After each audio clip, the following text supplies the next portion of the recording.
পর 4 দিন কিন্তু এসেছি, কিন্তু শেষ খবর এবং খুশির খবর এসছেন যারা এই বাবরি মসজিদকে সমর্থন করছে তাদের জন্য।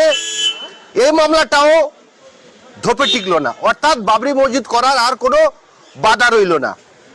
হুমায়ুন কবিরের দুজন আইনজীবী, অ্যাডভোকেট হাবিবুর রহমান এবং অ্যাডভোকেট আলী আফজাল চাঁদ, তারা ছিলেন এবং 5 থেকে 7 মিনিটের মধ্যে জজ সাহেব মামলা খারিজ করে দিয়েছেন। ঠিক কি ঘটেছে, কি বলেছে শোনাবো। দুজন আইনজীবী রয়েছে, অ্যাডভোকেট হাবিবুর রহমান, অ্যাডভোকেট আলী আফজাল। না, খুব খুশির খবর। আজকে মামলাটা মাননীয় প্রধান বিচারপতি ডিভিশন বেঞ্চে একটু আগে হিয়ারিং হলো, আমি হিয়ারিং করে ওখান থেকে আসছি।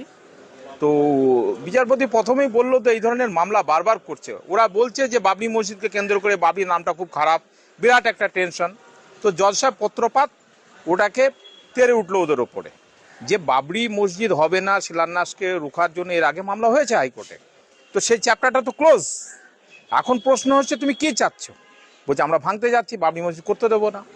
তো বাবরি মসজিদ করতে দেবে না তো তুমি তাহলে সংশ্লিষ্ট ডিএম, তুমি সংশ্লিষ্ট দপ্তরে তুমি কমপ্লেন করো, তুমি ডাইরেক্ট হাইকোর্টে কেন এসছো? জজ সাহেব একদম পুরো ওদের উপরে রাগান্বিত হয়ে গেল, তারপরে ম্যাটারটাকে ডিসমিস করেছে। বললো তোমার যদি কোনো কেস থাকে তুমি পরে